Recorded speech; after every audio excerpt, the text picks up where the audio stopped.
This audio reading is from the book John Ploughman's Talk, Plain Advice for Plain People by Charles Spurgeon. Our selected reading is Chapter 4, On Good Nature and Firmness.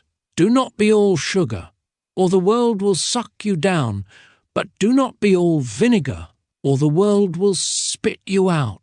There is a medium in all things. Only blockheads go to extremes. We need not be all rock, or all sand, all iron, or all wax. We should neither fawn upon everybody like silly lapdogs, nor fly at all persons like surly mastiffs. Blacks and whites go together to make up a world.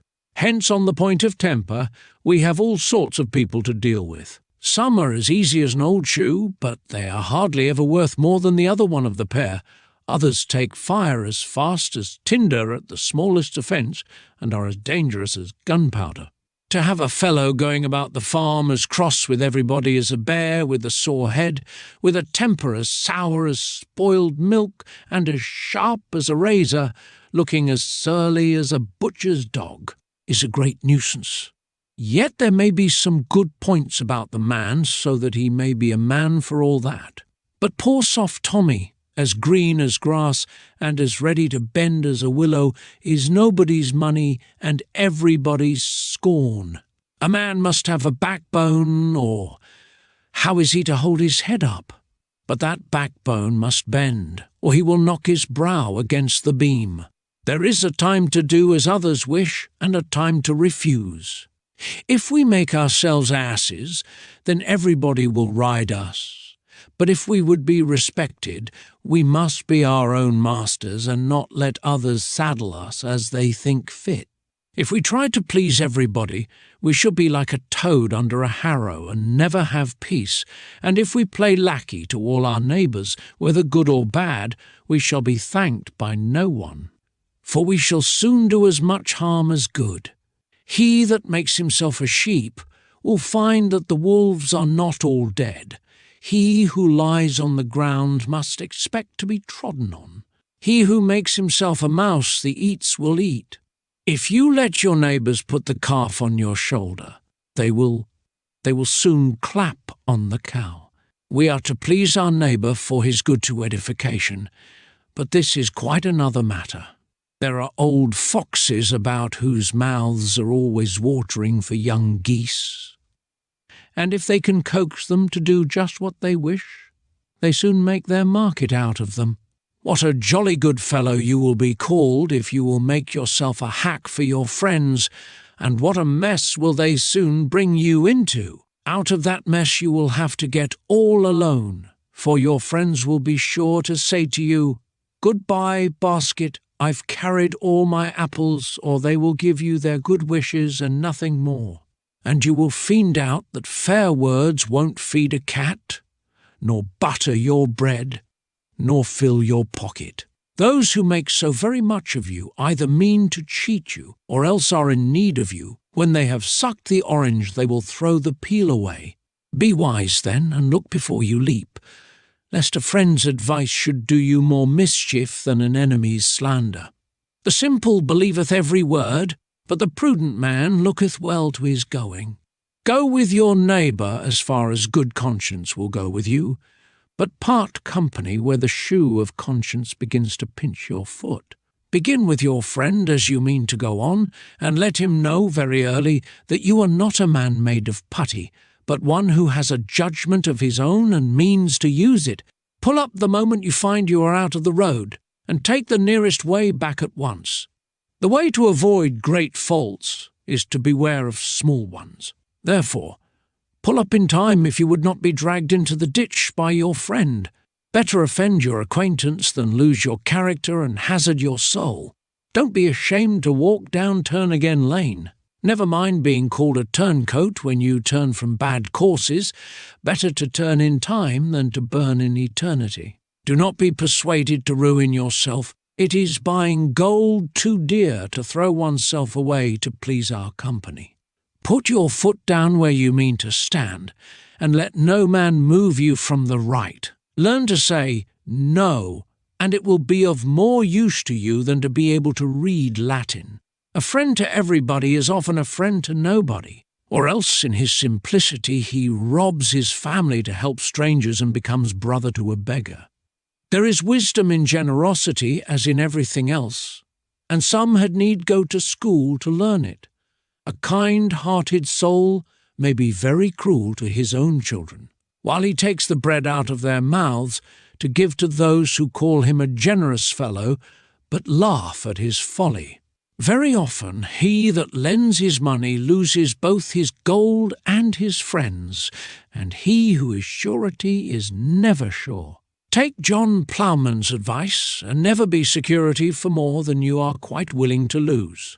Remember the word of God says, "He that is surety for a stranger shall smart for it, and he that hateth suretyship is sure." When we are injured, we are bound as Christians to bear it without malice, but we are not to pretend that we do not feel it, for this will but encourage our enemies to kick us again.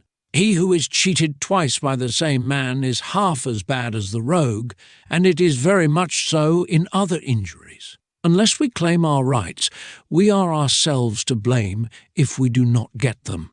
Paul was willing to bear stripes for his master's sake, but he did not forget to tell the magistrates that he was a Roman. And when those gentlemen wished to put him out of prison privately, he said, "Nay, verily, let them come themselves and fetch us out. A Christian is the gentlest of men, but then he is a man." A good many people don't need to be told this, for they are up in a moment if they think anybody is likely to ill-treat them. Long before they know whether it is a thief in the farmyard or the old mare got loose, they are up with the window and firing off the old blunderbuss. Dangerous neighbours these, a man might as well make a seat out of a bull's forehead as expect to find comfort in their neighbourhood. Make no friendship with an angry man, and with a furious man thou shalt not go. He that is slow to wrath is of great understanding, but he that is hasty of spirit exalteth folly. Seest thou a man that is hasty in his words? There is more hope of a fool than of him. In my day I have seen a few downright obstinate men whom neither sense nor reason could alter. There's a queer chap in our village who keeps a bulldog, and he tells me that when the creature once gives a bite at anything, he never lets go again, and if you want to get it out of his mouth you must cut his head off. That's the sort of man that has fretted me many a time and almost made me mad. You might sooner argue a pitchfork into a threshing machine, or persuade a brickbat to turn into marble, than to get the fellow to hear common sense. Getting spots out of leopards is nothing at all compared with trying to lead a downright obstinate man. Right or wrong, you might as easily make a hill walk to London as turn him when his mind is made up. When a man is right, this sticking to his text is a grand thing, our minister says. It is the stuff that martyrs are made of. But when an ignorant, wrong-headed fellow gets this hard grit into him, he makes martyrs of those who have to put up with him. Old Master Pighead swore he would drive a nail into an oak board with his fist, and so lamed his hand for life he could not sell his corn at his own price. And so he let the rats eat up the ricks. You cannot ride by his fields without noticing his obstinacy, for he vows he won't have none of these ever new-fangled notions, and so he grows the worst crops in the parish. Worst of all, his daughter went among the Methodists, and in a towering rage he turned her out of doors. Though I believe he is very sorry for it, he will not yield an inch, but stands to it that he will never speak to her so long as he lives. Meanwhile, the dear girl is dying through his unkindness. Rash vows are much better broken than kept. He who never changes, never mends, he who never yields, never conquers. With children you must mix gentleness with firmness.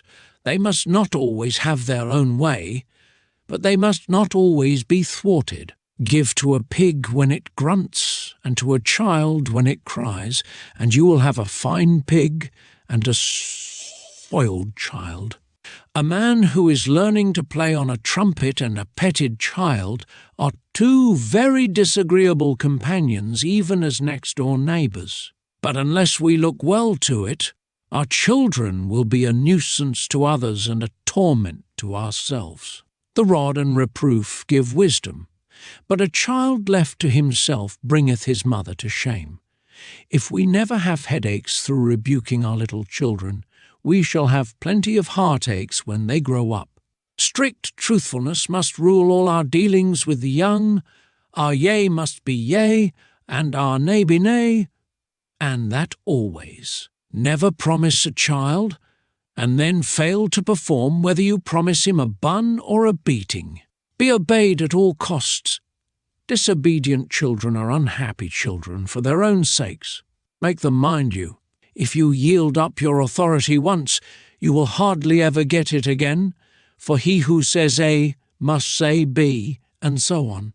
We must not provoke our children to anger, lest they be discouraged, but we must rule our household in the fear of the Lord, and in so doing we may expect a blessing.